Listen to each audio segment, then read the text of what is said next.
Okay. What's up? What's up? How you doing? Are you live? Are you streaming from the Kremlin? No, this is the hold on. Let's see if I get better lighting. This is the Kink Castle. The Hell yeah. What is that? You don't know about that? The you don't know about you don't know about kink.com?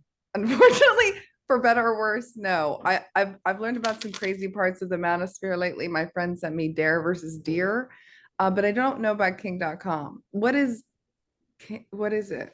Kink.com. It's like a porno site, and they have a bunch of different uh series, but before each video is always like a quick shot of this building, presumably where all their dungeons and Oh my God. whips and toys are Right. kept. Their cam girl farm, right?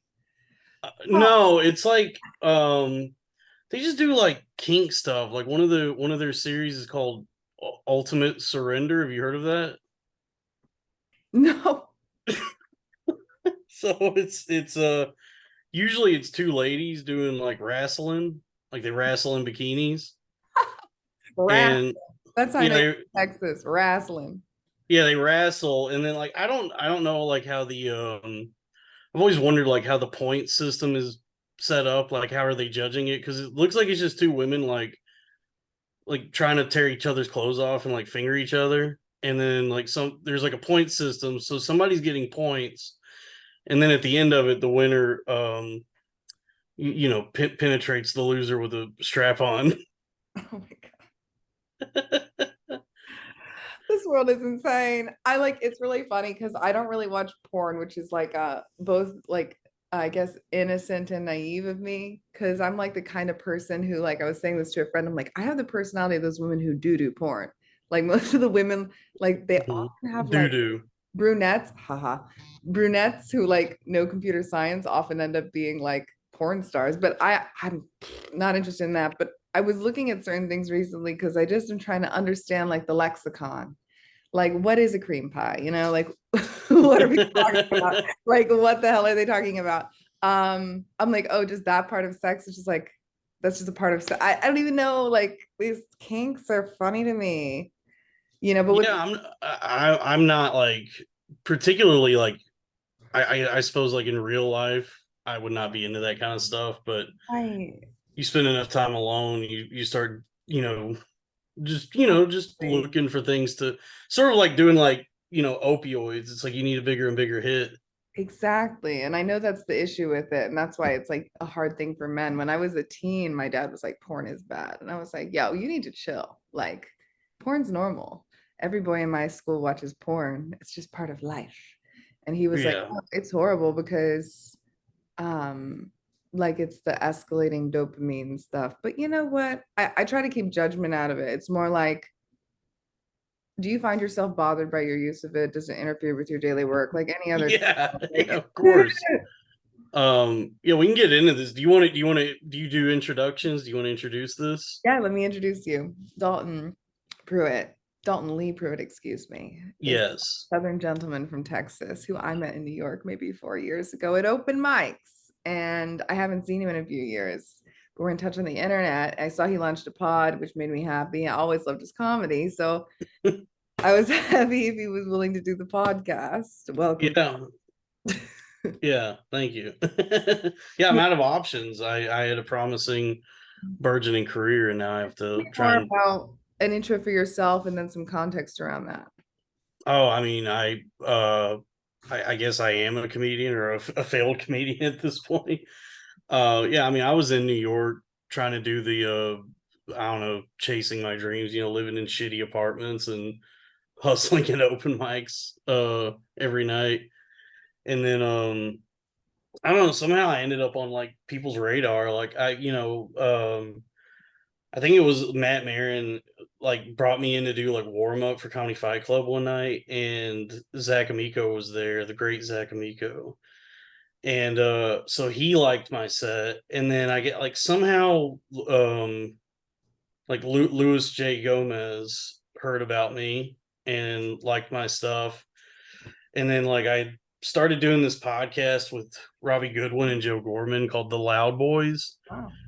And yeah, it all happened like kind of quick. Like eventually like Lewis reached out to me to come be a guest on Legion of Skanks. This Wow. was like during the pandemic when like I guess maybe they didn't have anybody else or he actually believed in me. Yeah, But we're focused on that one. yeah, and so I had a really great appearance because like I was like coming back from a funeral, so I just like I went into it just like I didn't care about anything. Like I wasn't nervous or nothing because I was like I just had too much going on anyway. So Right. it actually like worked out. Yeah. Um and then like yeah, it was people seemed to like gravitate toward what I was like saying and doing and all this stuff and just just through a series of bad decisions and underlying, I guess, like mental illness stuff I didn't know about. I just ended up having like a pretty severe Mhm. psychotic break, Yeah. and so I've been in parts unknown plotting since then.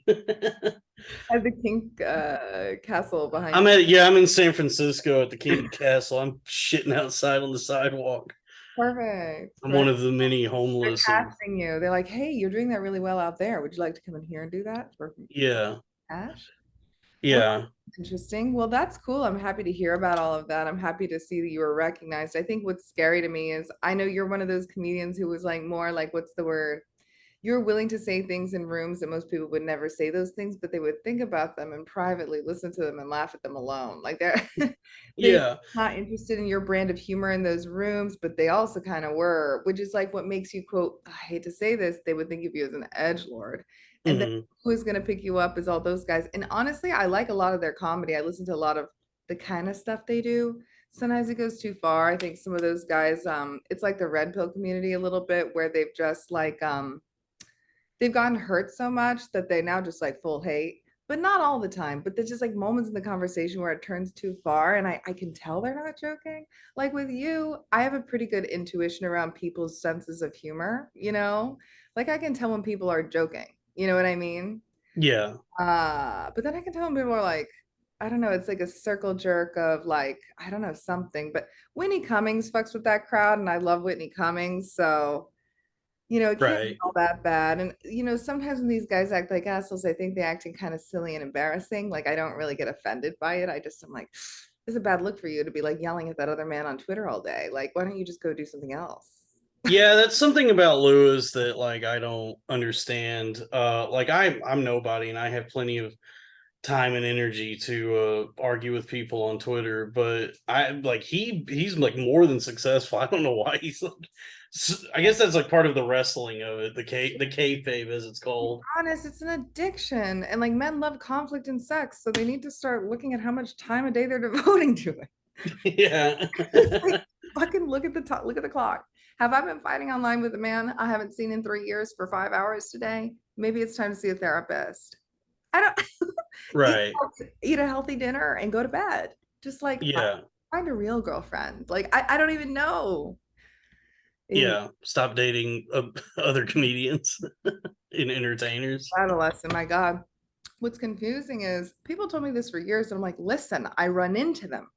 I'm not starting it. I get along with them. I'm a comedian. What am I supposed to do? Be like racist against my own kind? Like, I just, I'm open minded to comedians. But the thing is, I heard another female comic say this years ago, and it did stick with me. It's like comedians tend to have some version of underlying emotional, social, mental issue that does not jive well with other comedians. Like, you should date outside of comedy. Like, even just date a musician. Like, just don't date a comedian. Yeah. I mean, it kind of makes sense just given the fact that like you're always in proximity of these people, like you see them everywhere. It's like high school, but then it's also like, two personality, like two kinds of people who are both like desperate for attention and validation and kind of like mentally not stable. Haven't gotten over their childhood woundings need to be on stage every night for hours. I like tell people like I actually got a really cool offer. I'm in talks with people to actually make a feature film right now, which is really Oh, cool. Yeah, it's exciting. Um But I was talking to my dad about it, and he was like, man, you keep a lot of balls in the air. I was like, you have no idea. When I was like 24, 25, I was like every day leaving my tech job that was really hard and then trying to do comedy for hours every night. I don't do that anymore. I don't go out like that, you know? And I take huge breaks. And what's funny is the first few years when you take a break, comedians treat it like you cheated on the collective. They're like, where were you? You're not committed. I was like, fuck you. I always came back Yeah. actually better because I rested, I soaked up other life experiences, and I just realized, it took me like 5, 6 years to realize the kind of comedian I am. I like write on stage. I like go on stage with like 5 ideas. I see what happens. I listen to the recording. And then if I like any of that, I keep it. That's how it works for me. I don't really write.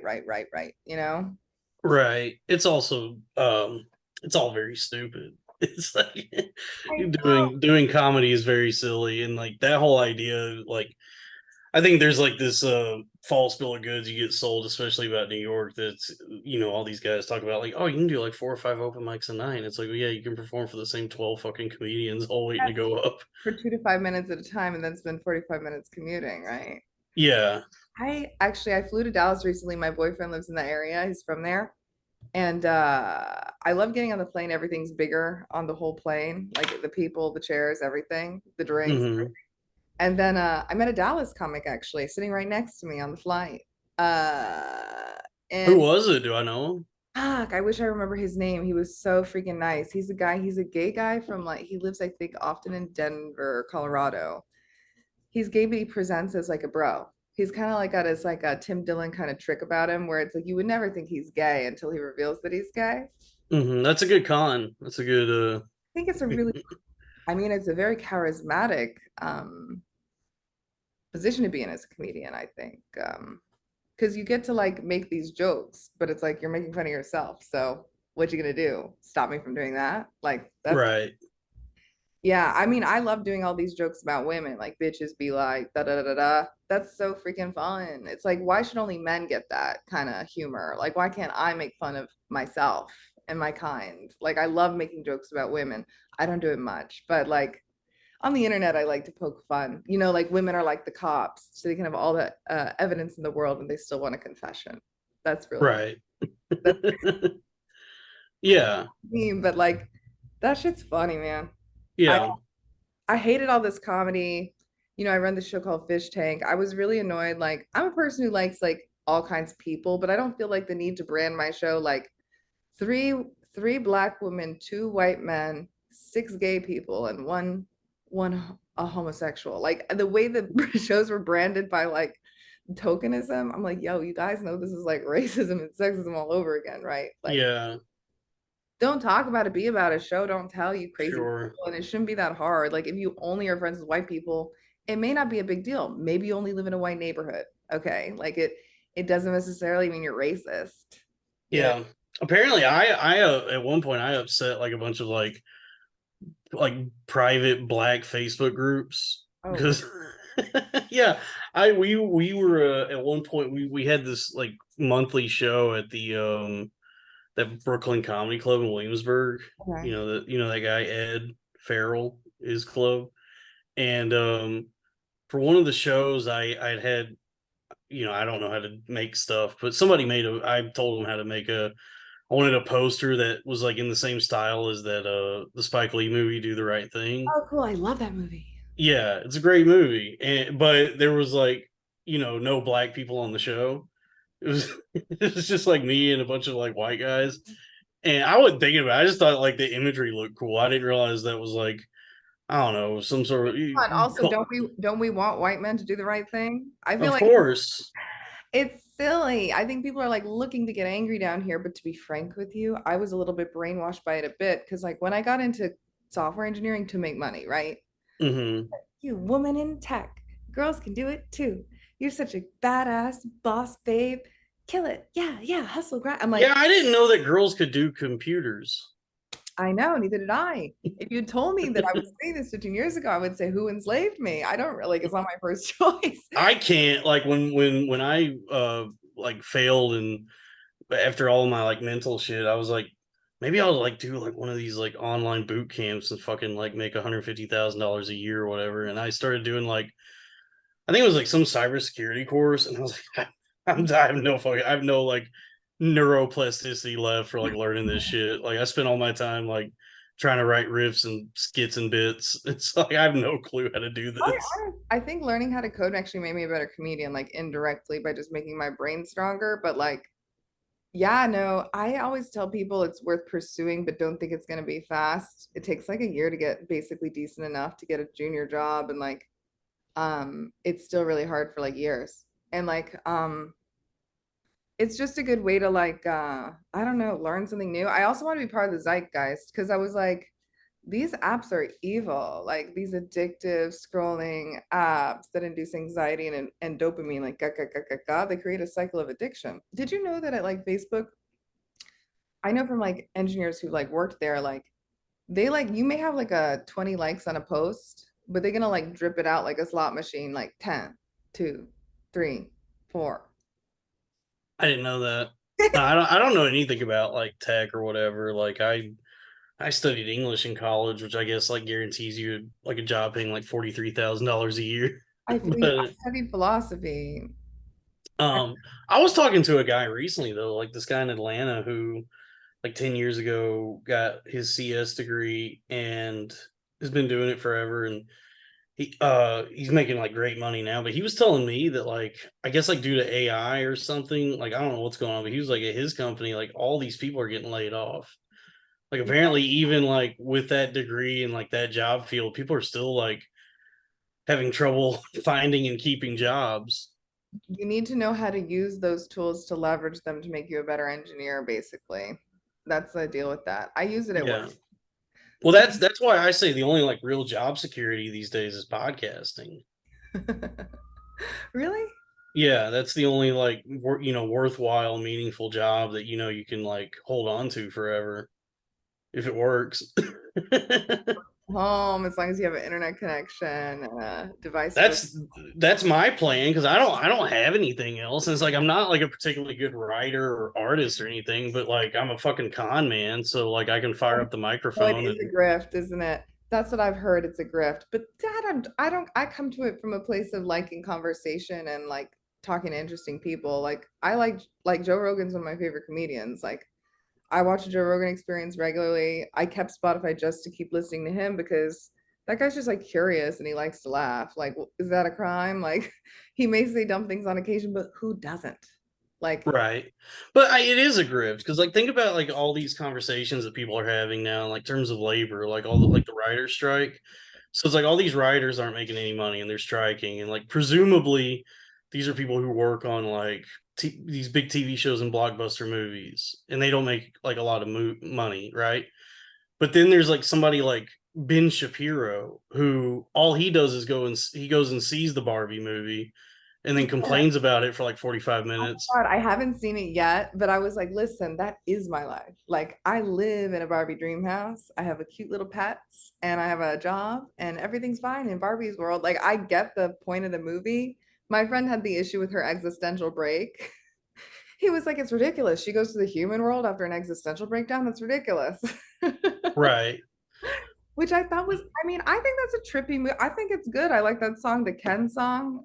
Do you know Oh the yeah. I like the I haven't seen the movie yet, but like I like that Ryan Gosling actually sings the that song Push by Matchbox 20 at really? one point in the movie.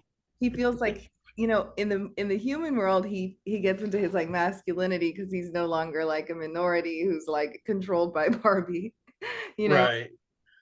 But yeah, but you get what I'm saying, like so Yeah, like the people who actually like work on stuff seem to like not really be making any money, and then like these sort of like reactionary con men who just have like I know. these talking head shows, like Ben Shapiro just goes and sees a movie and then sits down and is like, the Barbie movie is whatever, it's just 43 minutes of this. My And then movie is like, why I married my wife when I was 18. Why I would say you should always marry your wife at 18 and yeah, never. my sister has big titties, and that I don't think about that ever.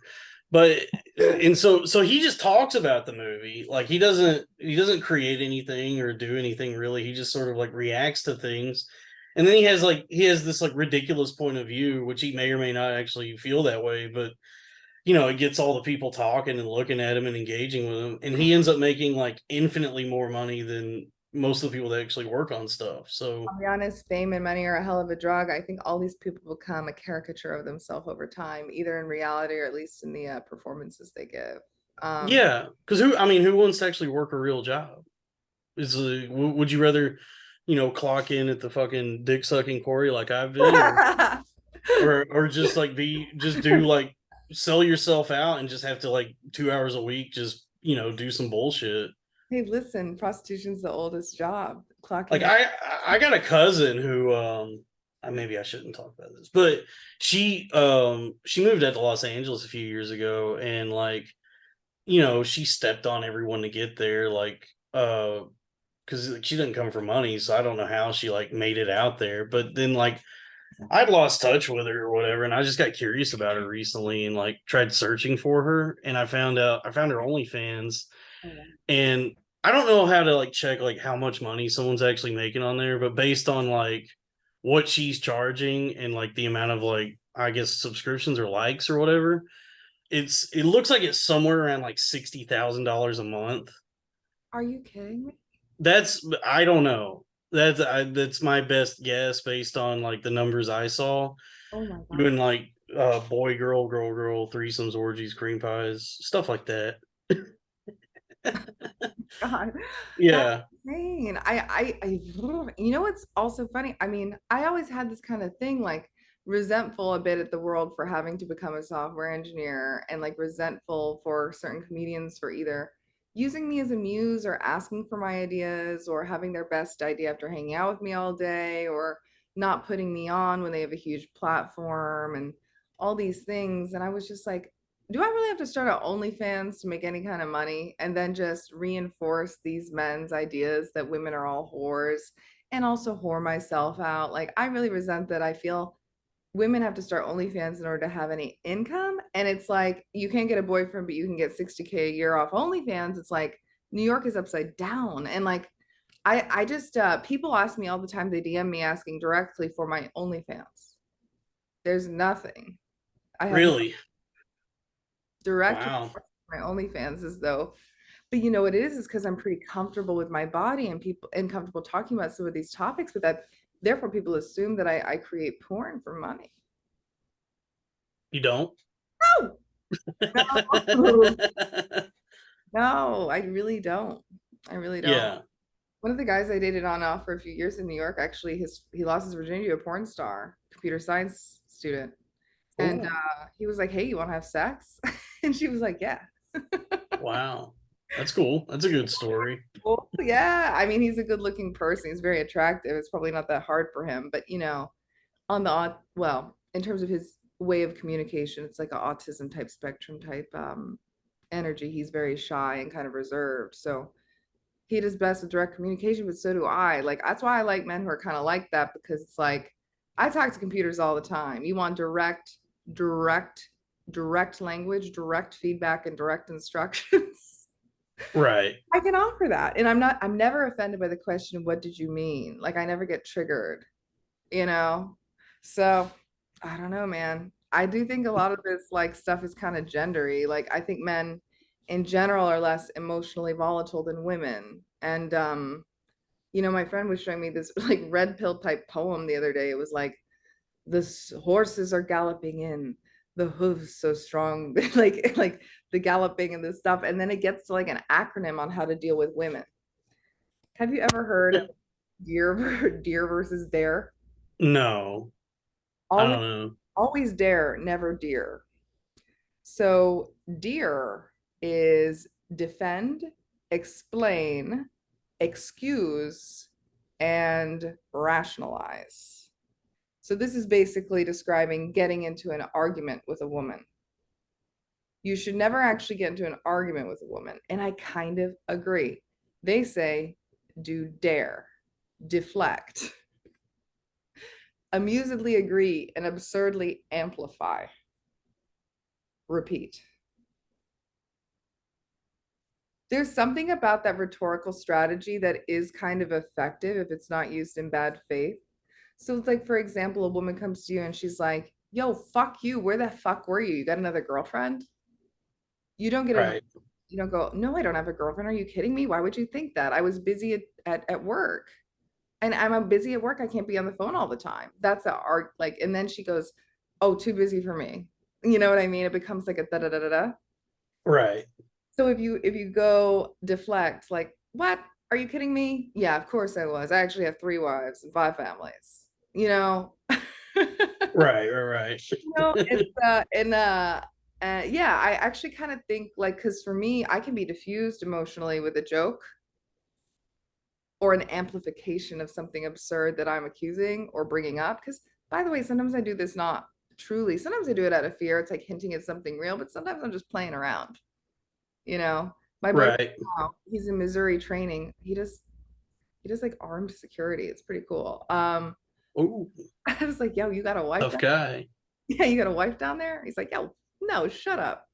And it's like, yeah, no, he's a Texan Oh, who's been in like the military and knows how to shoot a gun. yeah. I mean, I know how to do that. People do that. Well, that's a Texan thing. Everybody down there know that. I Hmm. don't, I'm afraid of guns a little bit because my grandparents killed themselves with guns. And my Like on accident or on purpose? that's On why I'm fucked purpose. up. Okay. My mom, like, because she was 10 and 23. They staged it apart. I have stand up about this. It's very romantic. They didn't do it at the same time. Don't worry, they spread the joy. Okay. um, but they're white Southerners, so that's good, right? Because we hate them. Right, right, right. Alabama, poor white people in Alabama kill themselves. I do that joke in black rooms, and black people are like, oh no. And then I'm like, wait, I thought we hate white people. No, You no. know what's funny is, what's funny in New York is the rooms that like me the most are not white. Isn't that weird? Because that's what happened Yeah, to Harry a little bit. And I have a childhood a bit like him. I was trying to understand. It's like, why is it? Why? I don't know. I don't know. I really can't really figure it out. But I guess I like borough comedy. Like I like being in a bar where there's a TV and a family screaming. right. Because Yeah, here's something. I always enjoy doing the open mic at the Red Lobster in Harlem.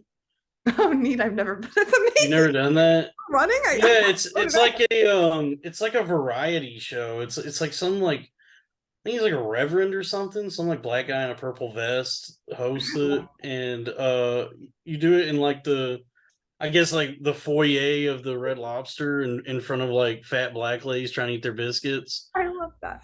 Yeah, and it's like anything from like comedy to poetry to like DJs or whatever. Uh, And I think the host like reads scripture in between everybody's acts. wow. Yeah, it was fun. I was raised like evangelical Pentecostal Baptist, speaking in tongues, Right, right, right. demons. So I actually think what I like about stand up, it's like a mini little church situation. Like you get up there, you say your shit, someone comes up. It's like a multicultural church. Yeah, yeah. I like that's one of the things I like about going to church is like minister. Like if you have a good minister, it's like just as good as any Oh my comedian. God, it's like, oh my God, it's like a spiritual Yeah, transcendental comedy show with a moral story and a virtue that you get to incorporate into your life. It's so much more fun than Catholic church, that boring ass Catholic church. I went to that once. Oh my God, I feel bad for those people. no. But that's what's interesting about like all those like big time televangelists, like those mega church guys, like Joel Osteen and Kenneth Copeland and all them is like as a con man myself, I watch those guys and it's like what they do that's really interesting is like everybody knows that what they're doing is kind of a con, but they have this thing about them that's like I don't know, like magic or sorcery, where they are so good at what they do, just going out there and like preaching and like asking, like old ladies to send their like husbands' pensions to them, like that. Like I feel it. I'm like, yo, I would give Joel Osteen some money to And spread that's the. like I could like just give him his flowers, like respect the fucking hustle he's doing. I know that guy is fucking scary.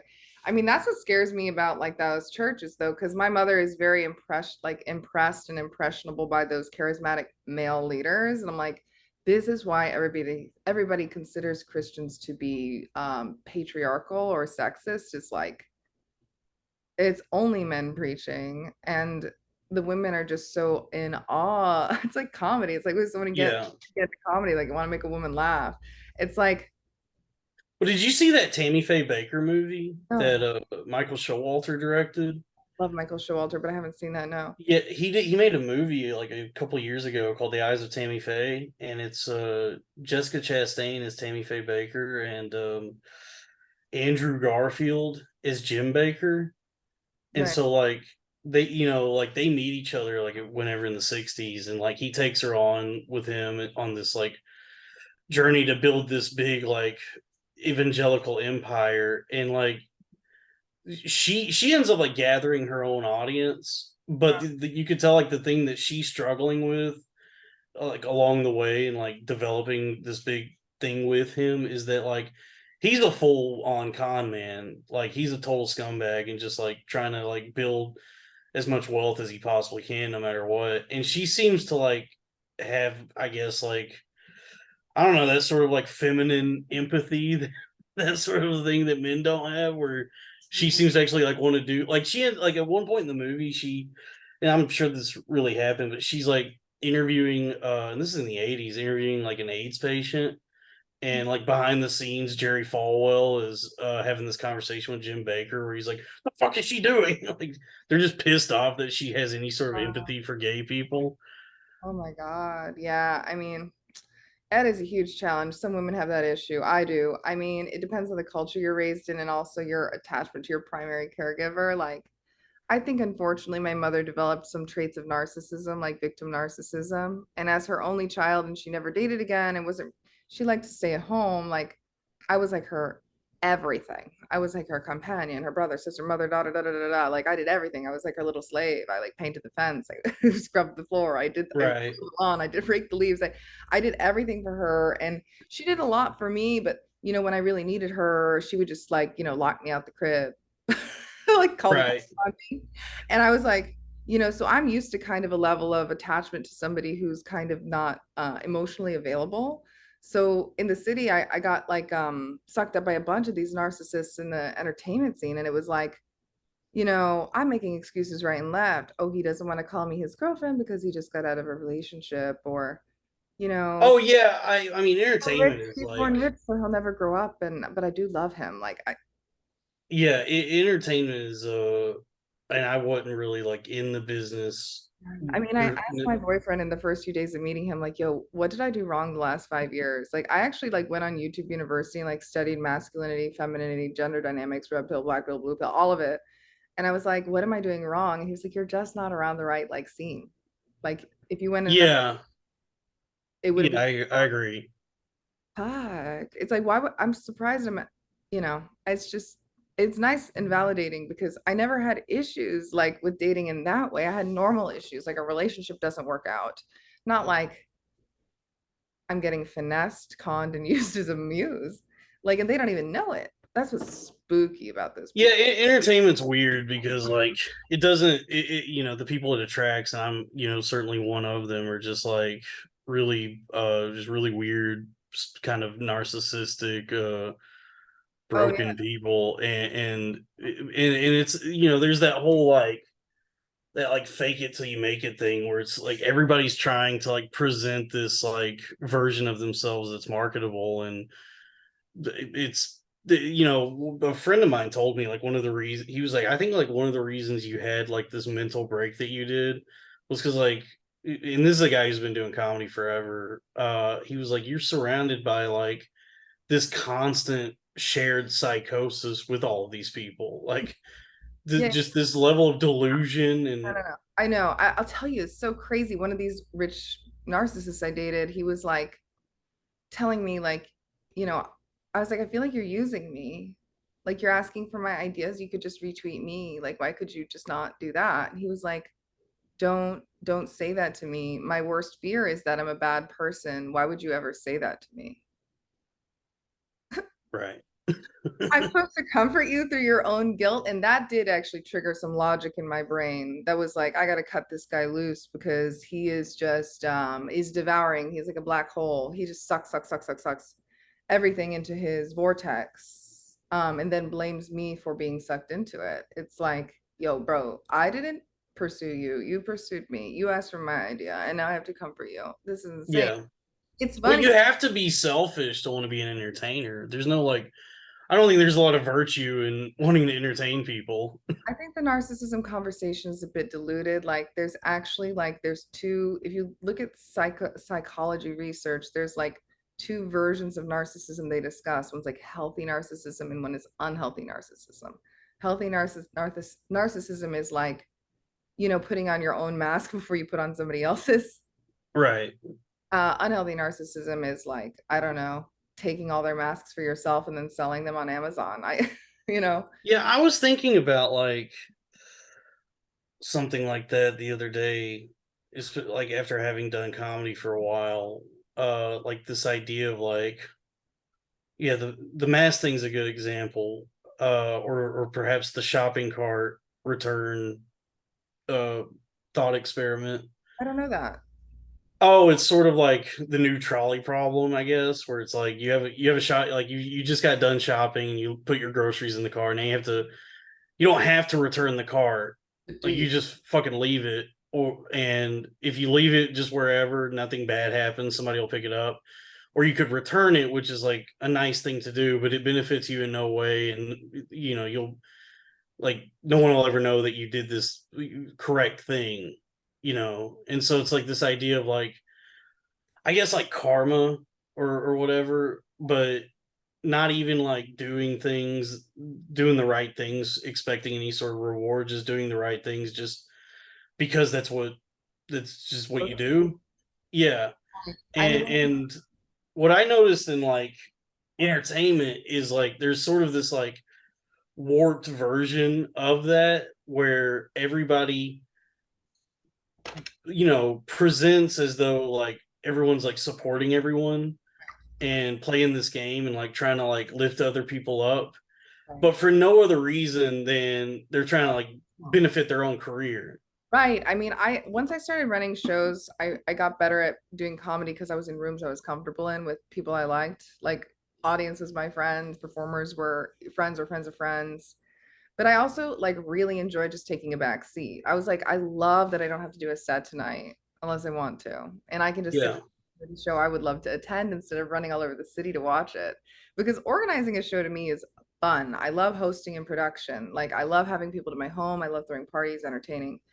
But the thing about being center stage is very important. And I mean, I noticed this when I started working a lot with my friend Otto Fernandez, and we were running shows that were like largely like black performers I or went to one of those. I know Otto. I love Otto. He's really one of the best guys. He's so fucking awesome. He's one of the best people. But what's the word? I heard Mamadou Najee. He's a really good comic writer who has no social media. Uh, I'll send you some of his work later. He said something about how like white women need to like take a step down and let black women like fill some of these roles or do some of these jobs. And I was like, I could not agree more. I also don't want to do everything all the time. This could be an incredible collaboration. Like I really don't I'm like collaborative by nature. I don't really need to be center stage. It is exhausting to be that self-oriented. I Yeah, well, nobody does anything on their own. Like everything's collaborative. I know, and they don't show it. That's what's so annoying. The Yeah. last credits I see on shit. Back when I loved Tim Dillon and Shane Gillis's sketches. He made a really one called Uncle Daycare. Have you seen it? Oh yeah, yeah, yeah. Oh my God. I got really triggered by one of those clips he posted to Instagram because at the time I heavily credit basically everybody who works with me. I was like, what's her name? Who is she? Like I got mad at him, but I'm like, maybe she don't want her name out there. Like maybe she's just like a normal woman. Like, I don't know. Like there's reasons people do things. I kind of really liked Tim. I was really sad when him and Ben broke up. Oh yeah. Well, Tim is kind of a megalomaniac. Yeah. Like he's a brilliant comedian, and he's gonna succeed in ways that most people can never imagine. But yeah, Yeah. he's definitely got that thing in it where he'll fucking cut his grandmother's throat for Trying to do his best though. His yeah. mother was schizophrenic and it Sure. like a deadbeat who was like in a band perpetually and like it was like blue collar Long Island white trash type environment, which is you know Yeah.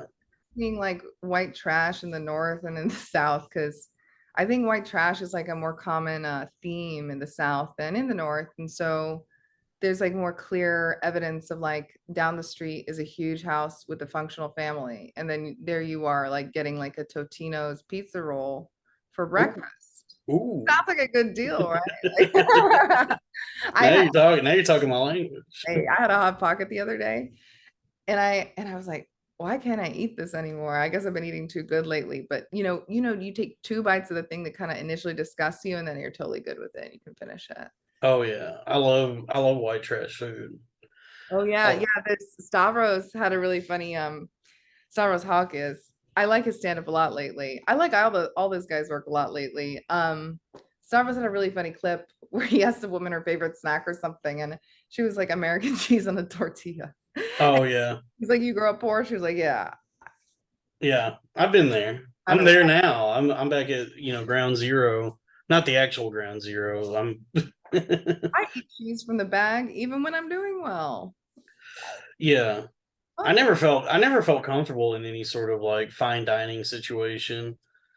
I was like, I'm not, no, I grew up eating Vienna sausages and A the nicest dinner we had was like Outback Steakhouse. good dinner. Blooming It's it. good.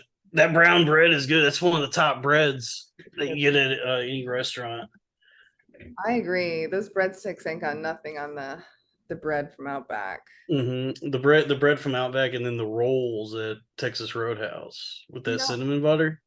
I've never had that. My boyfriend brought it up. I was like, I've never been. There's a Texas Roadhouse in Long Island. You take the go out of drive out of Queens about an hour up, and My spot was all the while I was doing comedy was I'd always go to Flatbush Atlantic Buffalo Wild Wings like once a week. yeah, I had a good deal worked out with the stand. I guess because they felt sorry for me, where I got like all my food half off. Good. I mean, you should come back. I left New York for a year, deleted all my social. Well, subscribe to my fucking Patreon so I No, I can. was actually going to ask to do a trade with you. Like we can subscribe to each other. I know that's not. Okay, I I need as many people as possible to fucking pay me because need like numbers. I need numbers. And right now they're not where they need to be in terms of income. Like I don't make any money off comedy and I want to transition into doing this like mostly like over the next. yeah. Well, we were close. Like we had and it's I'll preface this by saying like I'm the one that fucking burned it all down, but like we were on that trajectory to like have a decent Patreon going and make a little money. But Listen, have me as a guest. I'll promote your shit out the ass. I mean, I like your work. I mean, you should always, if you ever want to do this podcast, you can be a regular guest. I need somebody I can talk to regularly. I'm not putting things out enough.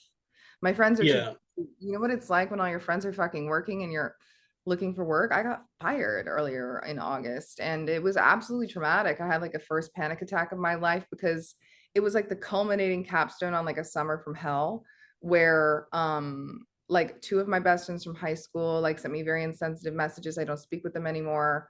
I had a horrible interaction with a police officer in Vermont where I had like bruises and I was like thrown in jail. what'd you say to him?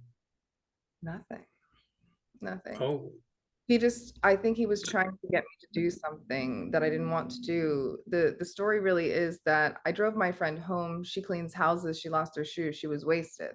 I had a car. I wasn't wasted.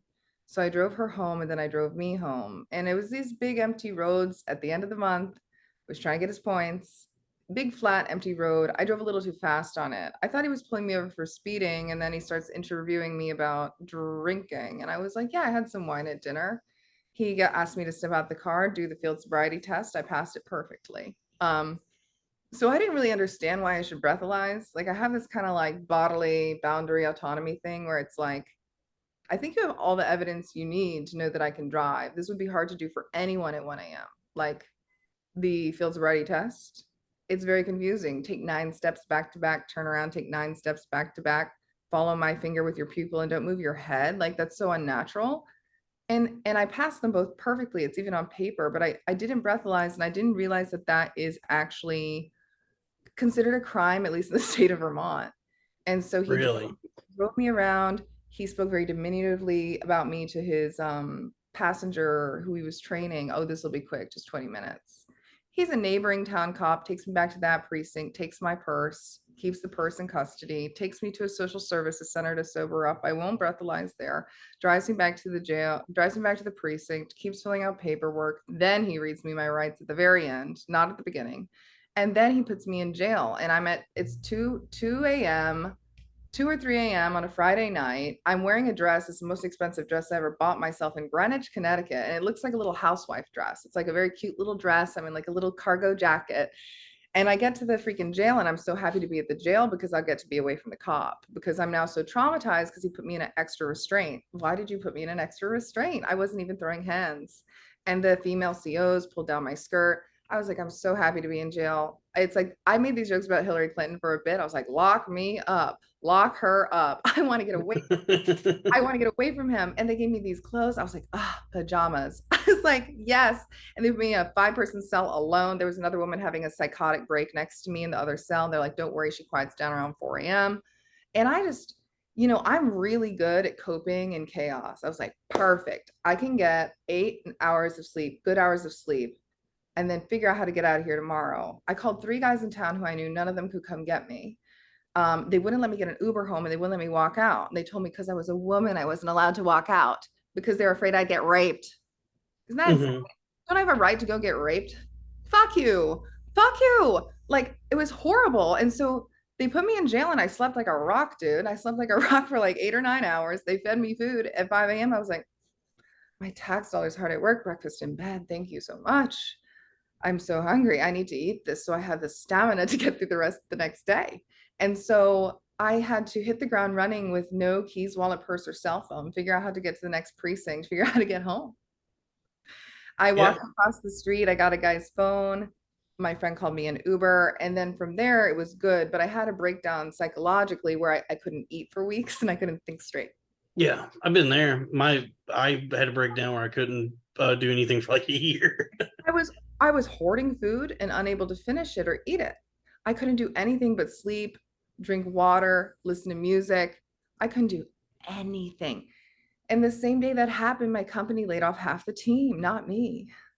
So I was like, I need to keep my cool so I can keep my job. And so, there's a whole middle part of that that's a little too private, but it culminated in me losing my job with no pay. And the market Yeah. I've been there. not as good as it used to be. And I have like so much to lose now that I have this, it's gonna be okay. I'm interviewing at a couple places, but like I had such a difficult summer emotionally, but also it like brought me back to the city because I was like, only in the city do people understand stress, hard work, and hustling. I think in New York, everyone's a hustler. It's just what kind of hustler are you? You know what I mean? Right. Yeah, Um, it's fine. Like losing I lost everything. Like I live in a boxcar now and it's like the interesting thing about like finding yourself in a situation where you're in a boxcar in the woods is and you've lost everything is like that's when you really start to understand the value of like becoming a good con man, because you start seeing like all these stories about like people's wages and labor and minimum wage and all that. It's like fuck all that. Like what I'm gonna do is take the unconventional path and just like work up a good scheme to fleece people out of their money, and that's podcasting. Want to hear something else? So me and my former coworker, we started a company on the side and we made an e-commerce brand. It's called Rope for Bitches. Mm-hmm. Premium BDSM rope. Tie up your Right bitch. here, look Tie up, behind me. tie up your bitch, but don't leave any marks on her skin. And that is what we are focusing on. And some people might call that a grift, but San Franciscans, I think, would call it a lifestyle. Yeah. So No. I'm on that independently and trying to get another job. And I know it's going to happen. It's inevitable. I'm in process with a few companies, but it's just been very stressful to face eviction, basically. Yeah. No, I mean I went through hell. Like I trust me, you'll be fine. Like I got hit with a 5150, What's that? which is involuntary hospitalization, because I was like, walking around Astoria just like yelling at people and going into different small businesses and fucking just like rooting around their like back rooms looking for clues. And so yeah, I had this whole psychotic thing going on where like I thought like I thought I had to like figure out the truth or whatever. I don't even know what was going through my head. Oh, okay, come on. What What is weirder, to be mentally sane in a world that's fucked up or to have some breakdowns on occasion? I have a good friend slash fan of mine who has a bipolar diagnosis. And for a few years, I thought I might be bipolar too, but I've also bipolar two as well. I mean, so Yeah. I've been in therapy for years working with like dialectical behavioral therapy to like help myself narrate or create narrative out of my life experiences so I'm less reactive and more responsive, and that's helped me more than anything else has, and I feel quite level. My only diagnosis is ADHD, you know. I don't really have any kind of ongoing anything. And I was trying to tell people that. I was like, I'm not crazy. People are driving me crazy. And this is the thing with paranoia. There's often a hint of it that is true. And if you're already kind of like on the brink and you're very smart, like you're a smart person who's on the brink and very emotional, these things will trigger you to go over the edge. Like I had a boyfriend who is like, I think known for like creating multiple online profiles and, you know, impersonating different personas. And I think that's like a cool skill. But when we went through a breakup, I felt like I was getting like cyber stalked by one of these online personas. And in fact, I told it I loved it. It was a statue in Fort Greene that was running for office. It was a really funny character. And Right. I love you. And it was like, I know you do. I was like, it was so scary. And like, you know, this is the kind of person who like walked by my house and like comment on the car parked outside my house. It was like all these little things just added up to make me really feel like I was getting stalked. Like I was like looking out the window and like, you know, paranoid. And when I Yeah. told this person about it, they were like, well, what did they try to do? Get money from you? I'm like, no. I Yeah. thought, I thought, Well, that's like the interesting thing is like with the internet, if you have like any sort of following, I mean, anything you do there is being seen by yeah, thousands of people, you know, like in my case, that was what was happening is like I'm going through I was caught in this feedback loop where I'm like going through this like weird mental thing that I have this compulsion to like try and like express it in some way to let people know that I'm on to the I don't know. And so then like I'm saying all these things and then like thousands of people are like seeing it. And so then it's just like I'm, just yeah, this crazy feedback loop. I know. And yeah, I mean, I was like in that whatever that was for months, like just completely lost touch with reality. And yeah, I mean, it sucks. And but you bounce back, you start a podcast. I think the thing is you have to prevent the shame spiral because, you know, I learned a few years ago to stop being public about my private life when it's going poorly and to continue doing what everybody else does, which is present this avatar of perfect success, joy, and beauty. And it's like, especially as a woman, right? It's like I do this shame spiral sometimes where I'm like, well, you put all your shit out there. Obviously, everyone's watching it and has something to say. Like, you know, Right. but like I do it on purpose and I'm a lot more careful now with like who I interact with. Like I limit all the comments to people who follow me. I tend to follow back anybody who comments or DMs me. I've like cultivated more of like a positive community and like I swear to God, this is what's funny about social media is like I used to resent that most of my followers were men. I was like, where the bitch is at? Like I need women around me. I'm so sick of this like men Hmm. following me for my appearance. But you know what? They don't only follow me for my appearance. Like sometimes they reach out and tell me about a breakup or like something that was hard on them or their issues with alcohol. And it's like I'm doing like, you know, mini counseling sessions in the DMs. And like, I kind of like that. Like, that's positive. Like, I think the gender war is ridiculous. And, you know, we live in this landscape of capitalism and narcissism and social media. Like, if you can try to make the right boundaries, like, you know, you can use it to your advantage, I think. Make a Patreon, right? Yeah, I mean, like my move now is just endless marketing and asking for money. Like, you Yeah, when I know, was broke, I actually asked a few of the guys who subscribed to me like for 20 bucks and they sent it.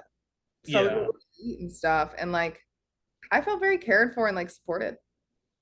And all the guys who like me or like many of the men who support my subscriptions, they're like former military or they're cops. Who would have thunk it? Yeah. Definitely narcissists I dated, right? Yeah. Well, And like, yeah, it's just, it's weird. Like, there's no, you ever read or perhaps watch One Flew Over the Cuckoo's Nest?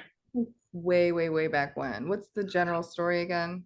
So Jack Nicholson's a pedophile, and he's in prison for he had sex with a 13-year-old, and so he's in prison, and he's trying to convince the like officials that he's like too mentally unstable to be in prison, and he wants to get transferred to a like Like, a loony bin. yeah. And so that's like the beginning of the movie is like they're going over his case, and he's like, she was 13 going on 35. That was not a good Nicholson impression, but that's the line. So um they put him in this psych ward, and and this book was published in the 60s. So this whole movie he's in this psych ward, and what he perceives is like this the Nurse Ratchet is like the head of the psych ward, and she's like very punitive and but bossy and like trying to like wrangle these like mentally ill people, and he sees that as like some infringement upon their freedom.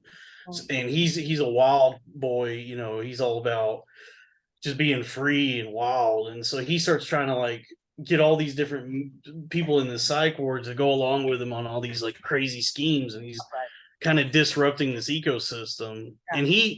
And so like he thinks that he's like he's in there against his will, right? Like he's in there because he was in prison. Now he's stuck in this place. He asked to go there. He has to go there, and then he starts to realize this isn't as like good as I thought it was going to be. Like I wanted out of prison because I thought this would be better, but now this sucks. And but he thinks that he's going to save like all these different people that presumably are also locked up in there. But then like halfway through the movie, what's revealed to him is he's the only person in there against his will.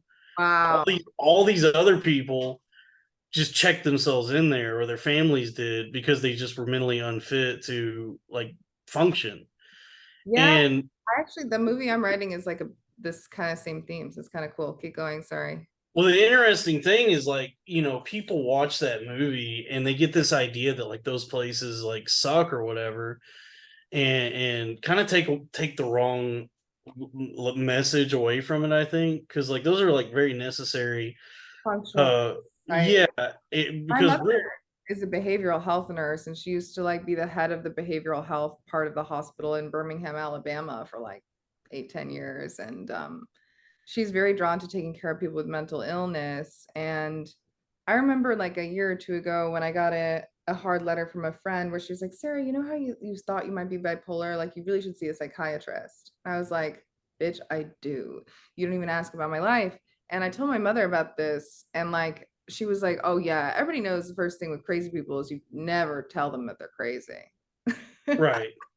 But Yeah. you you mentioned capitalism and all that, and like the interesting thing is that those places existed. There was like your tax dollars would go to like fund those sorts of like public services, but then like Reagan came in the 80s and fucking gutted all of that. So like this like uptick you've seen in homelessness over the years is like a lot of that is due to the fact that like they can't function. Like I've been in that headspace. It's not like you're going to be able to fucking work a job if you think like you're being gang stalked by the CIA. And Yeah, I met a woman before I moved back to New York City from Vermont. Part of my 3 month hell situation, I met a woman walking down the street with a nice big Great Dane, and I just said hi to her and the dog, and I introduced her to my dog. She's a woman about my mother's age or something, but she seemed very stressed and started explaining to me some things that were wrong. I said, well, why don't you sit on my stoop or come in and sit on the couch? And I fed her lunch and we talked. I was like, well, we're friends now and neighbors. It's not an easy neighborhood up here. There's so many addicts, and I'm in like an addict. I was in like an addict locale in Vermont. mhm.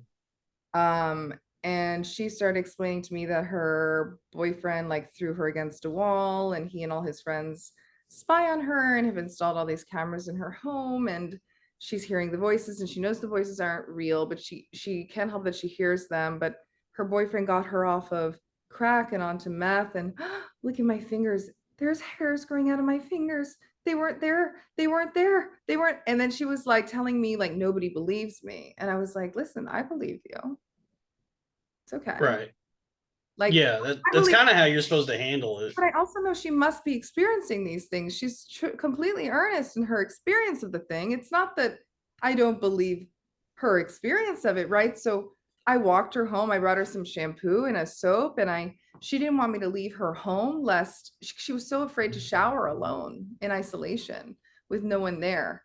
And she told me the dog is more loyal to the boyfriend, etc. And then she was telling me there's cameras all over my house, and I was like, "Don't worry, I'll fucking knock them all out." I'll bust them. And I was like, gonna drop her off, bust these cameras and go home. And then I realized it's actually just a like a really, really cool charging plug that has like 4 ports. And I was like, don't worry, I'll take this camera. I was like, amazing charger. I put it in my bag. And then she was like continuing to melt down. I was like, listen, I gotta go. I'm literally afraid of your husband because I kind of believe you in your house, like your psychosis feels real. So I'm gonna go. I didn't say, Yeah. then But that is I called like the police and I was like, how do you not believe this woman? And it just turns out she's not getting services she needs because you can't force people into them. right. I mean, you can what I mean, I guess you can like call the cops on them. And I mean, what happened with me, this is so funny. Like I can't wait to do stand up again cuz I do want to talk about how crazy this was cuz like there were people that did intervene and like I got the cops called on me and like they showed up with an EMT and like I went up to the police officers and I like was trying to like puff my chest out and act all professional. I was like, "Let me see your badge numbers. Let me see your badges." And I one of the officers I like and like keep in mind like I have had this like crazy delusion for a long time that I'm part of some like big production like Truman Show style thing. Well, aren't we Like all? I mean, yeah, is especially like living in Astoria and feeling that way, and then like you see the Kaufman Studios, and you're like, well, yeah, they're doing some fucking Handy Kaufman bullshit on me, and I gotta figure out what's going on. But I go up to one of the officers and I looked at his badge, and I saw the name on it, and I pointed at him. I said, "Your name is Officer Looney," and he goes, "Yeah," and he said, "Yeah, as in tunes." And I was like, all right, well, come on, where are the cameras, guys? What's going on? No fucking way. And Looney, that's absolutely batshit. it was crazy. It's And the fucking story. yeah, and so then one of the EMTs, like, because I guess they can't unless you're like really acting out, they can't take you against your will. And I was like presenting myself, I wasn't like thrashing around or whatever. And but one of the EMTs kind of like tricked me because he was like, you seem like you're doing okay. So why don't we take you to the hospital? You get a clean bill of health, show it to all your friends and family here, and go home, you're fine. I was like, okay, sounds like a good deal. So, not even thinking, I take a $1,000 ambulance ride to the fucking hospital. And I'm in there and I'm like all cool and collected because I'm like, no fucking way. Like, I'll be fine. Like I know I'm okay. And then eventually the doctor like told me, we want to hold you for another 72 hours because you seem unstable or whatever. And that's when I justified their decision because I said, fuck you. And then I started saying a lot of like Jewish slurs Oh at God. him. Like I was out of my mind. So they Crazy. had to, yeah, and they had to inject me with like whatever that cocktail is to make you Yeah, go they to can't sleep. tranquilize you, right? Yeah, yeah, it was crazy, but and then like yeah, once you're actually in a like a psych ward or an inpatient, you see like how kind of broken it is because a lot of people in there are homeless, and then they can't like hold you there for that long. Like you're only there for like maybe a week or two, and then they just spit you back out. And yeah, I mean people aren't really getting the help they need in those with all these just like mental health services, I guess. I just think it's too medical. And like that's a problem with Western societies. It's so interested in the pharmaceutical industry, and the medical industrial complex is like it's like almost it's maybe worse than the military industrial complex, I think. Testing drugs on like brown people before you test them on white people, or telling doctors Well, to withhold certain studies. And then well, that's the crazy thing about all these psych first meds. of all, the Pfizer vaccine, they tested on like 1.5 thousand people in Germany, and they're like, good, it's ready to go. for emergency use. And now we have to take it. That's absolutely crazy. I don't care what Uh-oh. country. Uh-oh, here we go. I And don't care what people's choice was. Like I'm very much into like you choose your body, your choice, like abortion, breathalyzer, vaccine. Like you have this bodily autonomy, you have this barrier that needs to be respected. And that's why I did not like the rhetoric or the regulation regarding entering businesses around it. I got one of them. Like I'm not anti-vax, and neither are my parents. But the first time I make anything, it sucks. And both my parents are white medical professionals who were reluctant about the vaccine in the North. So it's like right. stop saying it's dumb Southerners. Stop saying it's black people. White people are just too afraid to say it. Okay, let's admit it. White liberals are pussies. Okay, Right. I never wanted to get it. It just was like at a convenience. I was like, well, fuck. I'm like fuck being it. kind of being hamstrung into getting this thing. I drink alcohol. That's a toxin. Okay, what's another one? Boom, shoot me up. Do it. But like this thing that Joe Rogan is putting forward, like take vitamins and eat healthy and exercise, it's like, duh. Like that shit's gonna help you be resilient. So Nah, I say vape and drink like 10 Coke Zeros a day. you know there was like no there was barely any COVID in Africa. Did you know? Well, that's the AIDS fought off the COVID. Ah, that's a good joke. But the point The, is, um, because they have a healthier lifestyle, they have community, they dance, they know how to deal with life and death, they celebrate death, and they eat vegetables and fruits all the time because they're lying around right. and on the trees. Like, Yeah. Well, the like the far like all I'm not a medical professional or know what I'm talking about necessarily, but I did like it's the thing with like all these like psych meds and stuff, and this kind of goes along with like how they rush that vaccine.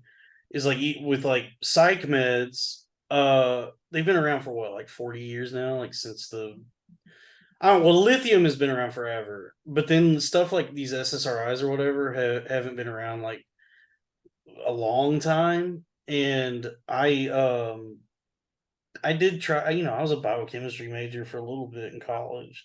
And I do remember one of the things they taught us was that like with these psych meds like Prozac and Lexapro and all that is like they know like what the chemical reaction like mechanisms are that are happening in the brain. Like they know how they work, but they don't like nobody knows why they work. I know. So they're like they've been around for however many decades now, and it's still like if you talk to a psychiatrist, I've had a psychiatrist tell me like, with these medications, it's like more art than science, and I'm like, That's I us. mean, I would like it to be science. I don't want to have to like, keep throwing shit against the wall like a fucking Jackson Pollock, but for my brain. That's what I'm saying. I was like, guys, I'm not opposed to psychiatric drugs. Like I got on Adderall, I take it sometimes, not all the time because I don't want to build a dependency and become like a fucking cokehead.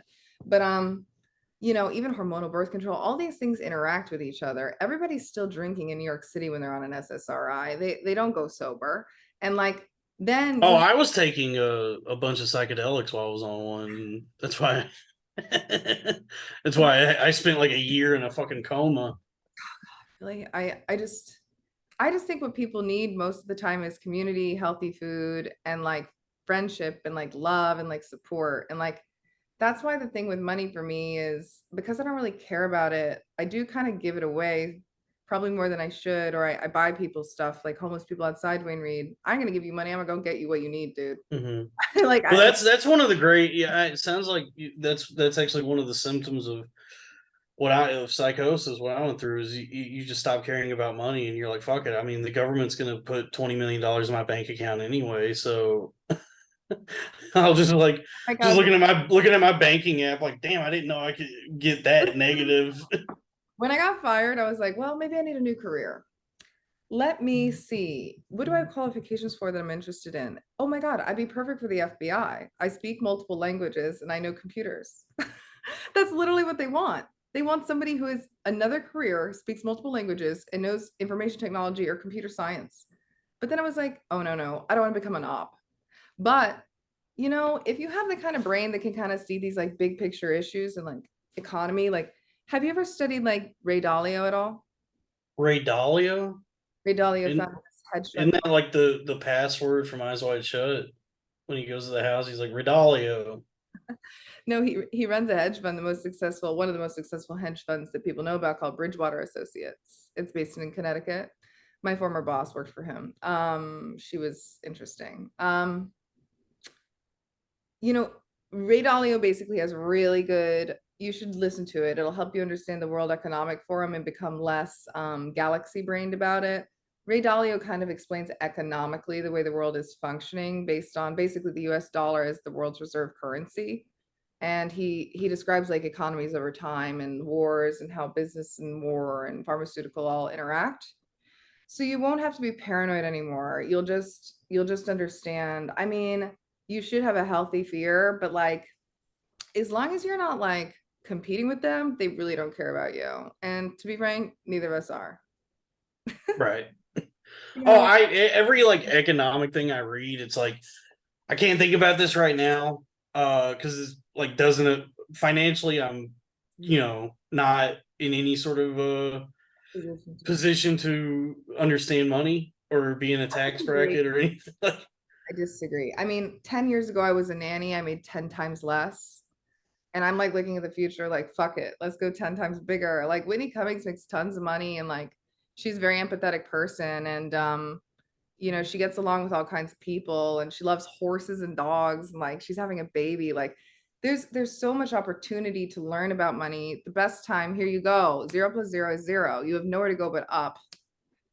So if you take yeah, now when you're broke to kind of think strategically about these things, and if you've been broke before and you won't be broke again, you don't have to limit yourself to like a lifestyle that is not what you deserve. Like we all know Vienna sausages are delicious, and so is cheese on a tortilla, but mhm. it should be a treat. Like it No, should. I tell like this is the where do you post these? Like where do they go?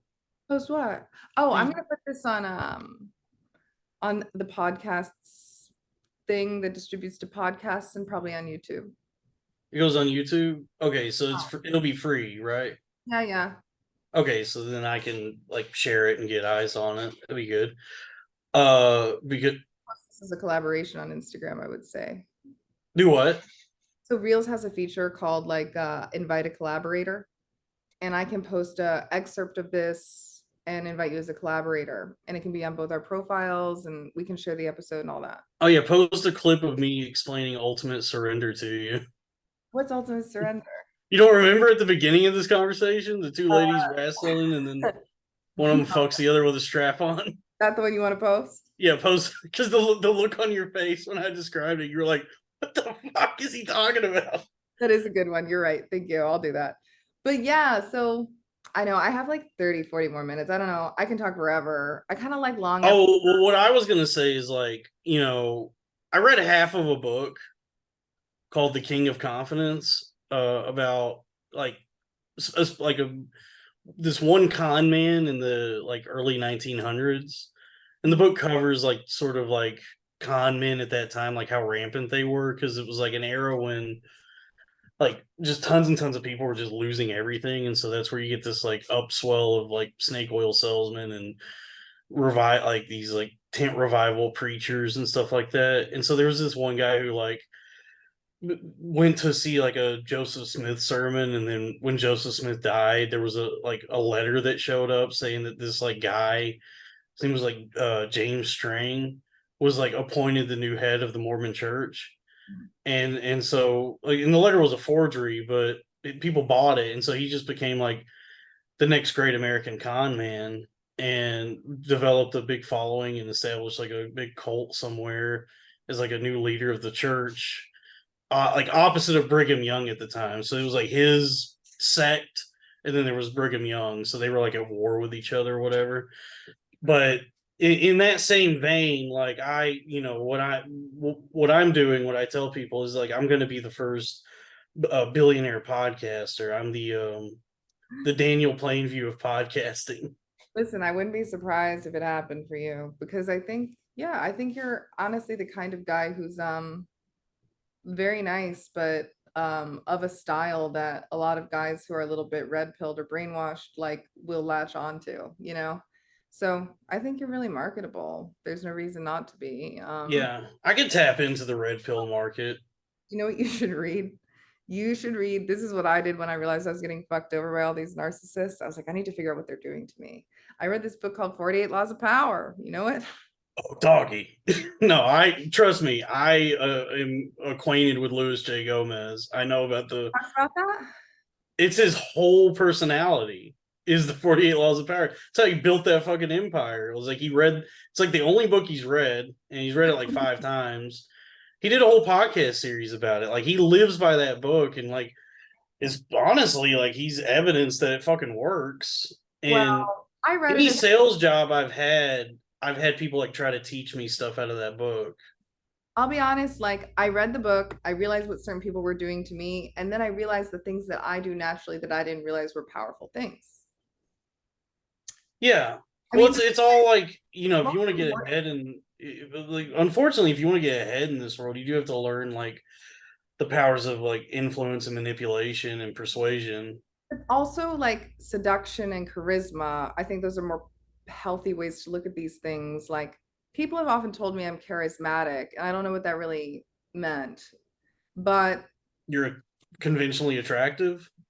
also I think it's more than that. I think it's like the way I talk or something, or my directness, or it's Uh, definitely that. I mean, that's a huge that halo effect or whatever. It's so funny because I wasn't cute when I was a kid. Thank God. I had a really long, ugly You face. weren't a fuckable kid.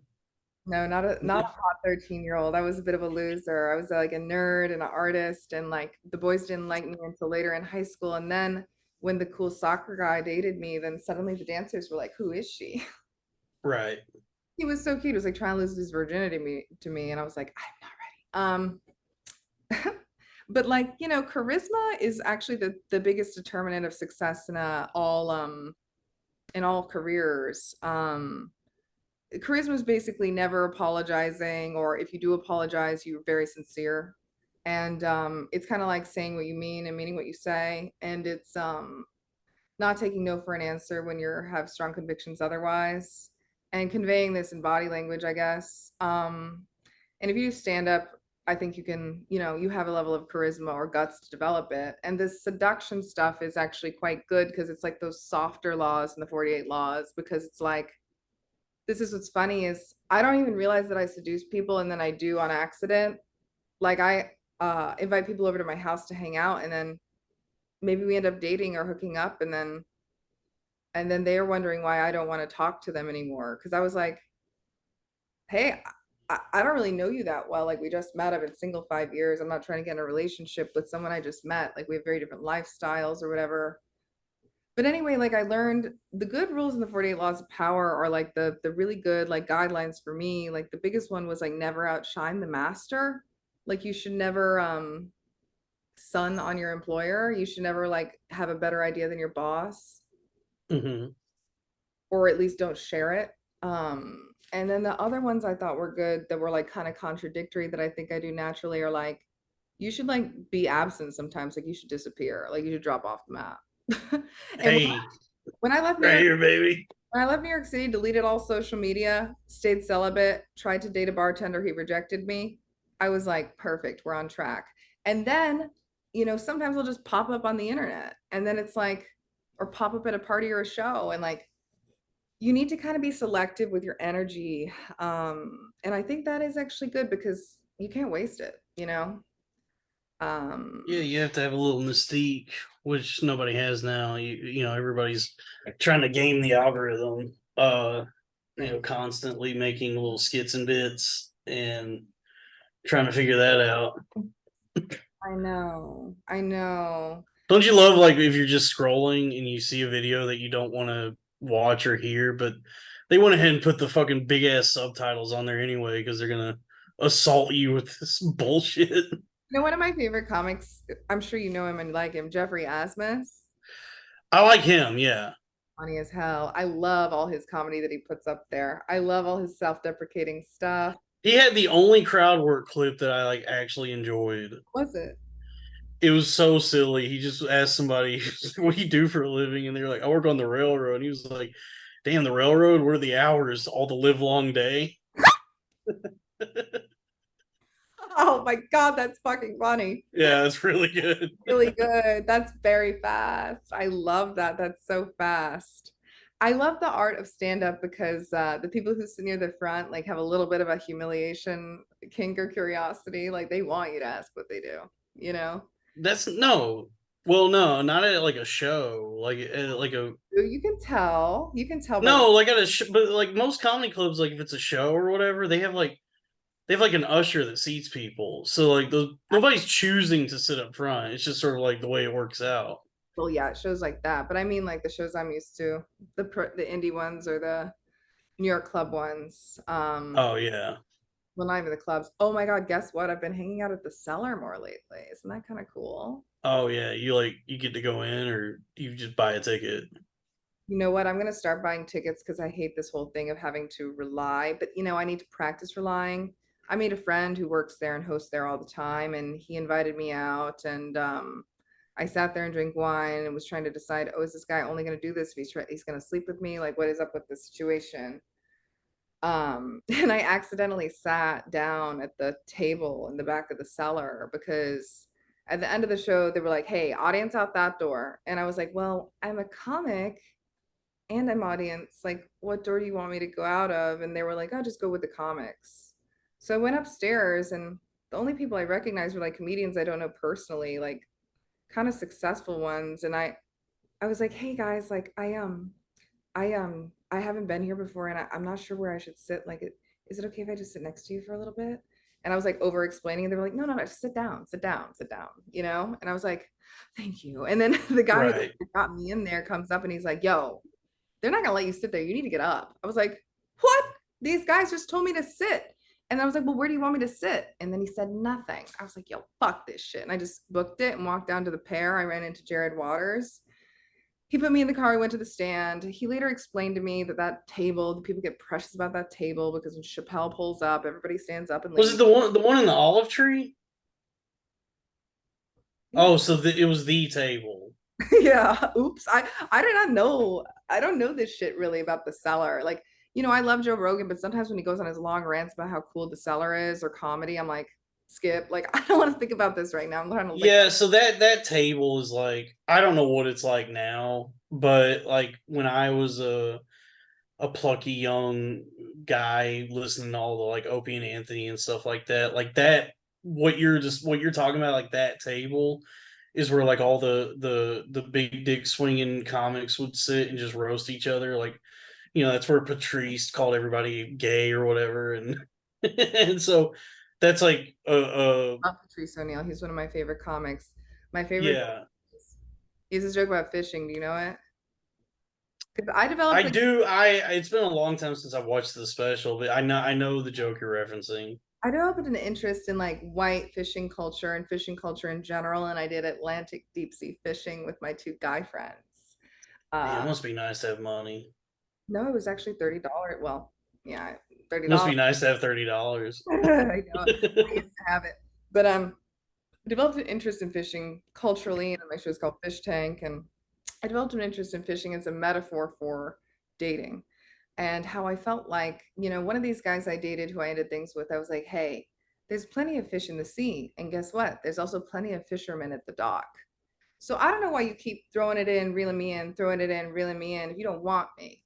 Why don't you just tell me? Why don't you let me off the hook and let me swim somewhere else or stop fishing for me? I was like, Right. fish talking back to fishermen. And Patrice has a joke about his wife being like not wanting him to like attract a lot of bitches. He's like, but that's the only reason you're gonna like me. If I can't go fishing and I can't get fish, you're not gonna want me anymore. I was like, Yeah, and the worst thing about his death is that his wife is now comfortable doing stand-up comedy. hey, she's kind of funny. She's funny. Nah, Like, I'm just hey, we're just joking around. We're joking. I just know, joking I know, I around. know, I know, I know. I just, as a woman, I have to stand up. Yeah, I dated another comic. Fucking God, the last comic I dated last year. He was like performing in casinos all the time, and I loved it. I was like, finally, I'll be a comics girlfriend. I'm so I could sick. live in a casino. Yeah, take me to Foxwoods, take me to O'Hagan Sun, put me in a room, sit me by the pool, buy me food. Don't just go work and just leave me alone and let me relax. I was like very much like into this lifestyle, but again, like he had that same kind of like fishing mentality towards me, wouldn't commit to me. And listen, this is the worst crime of his. He's like on a, he's successful or he's well known, at least he's Googleable. Um, and he was like mad at me for ordering the most expensive thing on the menu at this like fucking like place that has a bull you can ride in it. It was like a filet mignon for $30. Ooh. He was like, could you not order the most expensive thing on the menu? And I was like, okay, I'll pick the thing that's $2 less. Like you and I chill at the fucking Bed-Stuy Applebee's and you buy that for me. Like, It's so funny to go to. That was always like Matt Marin's thing, was to go to chain restaurants in New I York. love them. I love them. They make me feel like normal. They're the only place in New York that's like the burbs. But they're like really expensive. I know. Like we went to the Olive Garden in Times Square once, and I was like, this is more money for shittier food than what we would get at like any fucking like Joe's Pizza and Pasta or whatever it's around here. I know, I know, I know, I know. And yeah, not as good as one in the burbs. One of my first dates with a comic actually was at the Applebee's in Times Square. Yeah. Nice. Do they still have like the Dollaritas or is it... I don't know. It was in 2018 or 2016. I can't even remember right now, but um yeah. I mean, I don't know. That shit's good. Applebee's? It's better and better over time. It's better than when we were kids. They use fresher ingredients now. It's much. I mean, I'm white trash. I've never enjoyed Applebee's. The only thing I ever enjoyed about that place was they had dollar margaritas and dollar Pabst Blue Ribbon. That's cheap. Yeah, back when I still drank. You stop? I had to stop everything. Like I'm like rebuilding a broken existence right now, but I'll never touch anything again. Like it fucking ruined my life. Good. No, alcohol is a slippery slope, especially in our scene. I developed an issue with alcohol for a long time. I had to read a lot of books and attend AA for a bit and talk to my therapist a lot. But I realized I'm not an alcoholic. I was just using it as escape and I was emotionally avoidant with myself. I didn't even know my own feelings. And then I had a spell with cocaine for like the month I was dating the narcissist and I had a breakdown because I was like, listen, I have ADHD, but I don't want to go be like one of these adults getting an ADHD script or diagnosis. I'll just go get some cocaine in order to focus on my work during lockdown. And for the first 2, 3 weeks, it was actually fine. I took it like a little cup of coffee. But then by the second or third month, I was like, I am doing a lot of cocaine and I am drinking so much alcohol because I'm using them to calibrate each other. Yeah. That was like my move was like during lockdown, I was like getting like big tall boys of like White Claws and stuff. And I And had just a get liquor store beneath my apartment. yeah, just getting fucking hammered by like 11 a.m. And so then like I was like, I gotta quit drinking. Like what what's the Joe Rogan science on this? And I just started using mushrooms. So I'd be like at work and just eat a bunch of mushrooms and it's like pew! Just like nice dude. And just getting phone calls from like angry Hasidic women. What was your job? I was I was just like a senior like customer service rep for a gender neutral children's clothing e-commerce startup. So like all the Hasidic women like I guess like aren't allowed to use the internet, so they would call to like browse the website over the phone. Man, And really then on lockdown. Some of them don't speak English, and those men are always on their fucking phones and iPads. yeah, yeah, but the women are basically like, subjugated to lonely but I guess like lives without any technology or whatever because like they would call in they just spend like an hour browsing the site over the phone and I just wanted to be like just get on a fucking computer. Like what are you doing? They would ask me like describe a color to them and I'd be like that's impossible. That's like a philosophical thought experiment. I don't know how to do that. Yeah, and then I just be tripping on mushrooms and being like, yeah, how do I describe a color? Oh my God, it's like that Bill Clinton thing. It's like depends on what the definition of is. Mm-hmm. Oh man, he's a funny guy. That's one of my favorite presidents. I love Clinton, Obama, Oh, Nixon, I love Donnie. Reagan. Donnie. Oh, W. I like W because Dick Cheney is so scary. Yeah, Dick Cheney's scary, but no, I like Donnie, dude. We got to free my man Joseph Briggs out of prison. This shit. Okay, we need to talk about that next, but I was rewatching George H.W. Explaining how he choked on a pretzel the other day. There's this whole thing about he choked on a pretzel, but like clearly Dick Cheney just like punched his throat or something and knocked him out. He's like, I came to, I saw my dog, like he names his dogs, and I just realized that's why you always do what mama told you. Chew before you swallow. Damn. What a guy, what a guy. And then Dick Cheney, meanwhile, is like running the war machine and like commanding all this respect. I guess he's former military. I mean, yeah, I mean, to his credit, like what's impressive about him is he was like the only vice president that ever did anything. Right. You Wait, so know. why are we freeing Donnie? Well, no, Donnie won he won the election, but it was stolen from him. And Donnie J. Oh, I was talking about Donald Trump. That's what I'm talking about, Donnie J. Trump. I don't call him He's my boy Donnie. that. No, they just then they just put like three of those like guys that were at January 6th, like they gave them like these pretty hefty sentences for being there. Joseph Biggs and a couple other guys, few Proud Boys. Honestly, this is the best functioning of the what's the word they call it, like the what do they refer to it as, like the under the secret government that's actually really running everything. They call it The deep state. yeah. Yeah.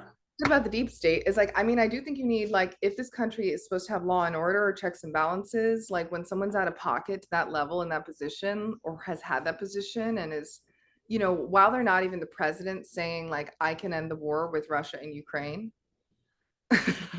He said that he's like, yo, if I was president, I could end this shit in a second. And I actually believe him. Probably. I actually believe him. But it's really out of pocket rhetoric. The guy should have just gone back into media. That's what Tim Dillon said on one of his episodes. He should have just started a new media company, done The Apprentice again. Tim had this really joke. He was like, make the set look like the Oval Office and have him just Right. firing people. And I love that because that is kind of what he did. You're fired, who I used to love? This is a funny thing I used to talk about is I traced the roots of my feminism to Omarosa. Omarosa. What was her deal? She was the black woman on The Apprentice. And like I watched that show as a 7-year-old and was so impressed by Omarosa. I was like, I need to move to New York and become a businesswoman. I was like, I don't know what the hell I'm gonna do when I get there, but I need to be like her. Because she was just like a powerful energy. But then she got kind of like drank the Kool-Aid a bit much and was in his cabinet or something. Because she's black? No. No, she just got like Donald Trump validated her so much. And I think there's something about the politics of a rich white man validating a black woman that will get to you. Like, to be frank, I think that's kind of what's up with Candace Owens. Mm-hmm. Like if you feel saved by a white man and validated and respected, you kind of sometimes just, a lot of these people just completely throw their hands up and just like surrender to anything those guys say. And Omarosa's book was kind of insane. I read it in an airport and I was like, I don't even remember what was in it, but it was Read like an entire book in an airport? I read a lot of it. I thumbed through it at the Hudson News or whatever they have. No, I can't read a whole book in the airport, but you get the gist of a book.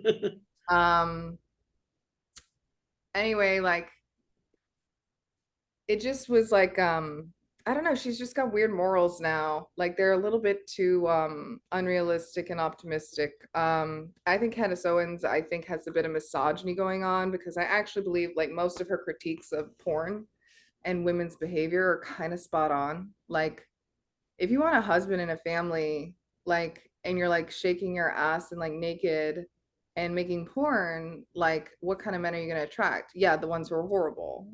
And like if you want a husband and a family, like modesty is like a lot better of a strategy. I mean, this is how I discuss it. Candace is like, she's not dressed like me. She's in like a freaking like cable knit sweater, and I think the way she criticizes the women who do this is not considering like it's a reaction to like toxic patriarchy for many years. It's not like they don't have a reason to be thoughts. Right. This OnlyFans shit, like shit happened for a reason. What goes up must come down. And like I was really annoyed with Beyonce for promoting OnlyFans. I was like, this is bad for women. And then I realized it's kind of a bigger game in there where it's like if women actually understand the economic value of their sex and sexuality, then maybe they can regain some sort of grounding or legs without having to re-enter the world of men. Sorry, that's my rant, but these Republican women who get sucked into the machine, I don't know about them. I love independence in general. I don't really like identifying with a party. Right. Yeah, I mean, I'm like mostly apolitical anyway. But I will take on any politics that like makes me money, like if I have to become like a reactionary, Tucker. yeah, like You a go on Tucker? I would go on Tucker. Tucker, yeah, Tucker Carlson. Yeah. He Oh, rocks. I mean, I'm not a huge fan of him, but I think he has some interesting topics he discusses and he brings on interesting people sometimes, but he's an edge lord and he's like those preachers. Like, go just start a church, Tucker. Like you Oh, can. sure. Yeah, I mean, when I was going through like my whole like manic shit, I was watching uh Fox News at one point, watching Tucker Carlson, and it was like driving me crazy because I was like, this is like this is just such bullshit. Like, what this guy's doing? You remember his analysis of the Pokemon Vaporeon? What?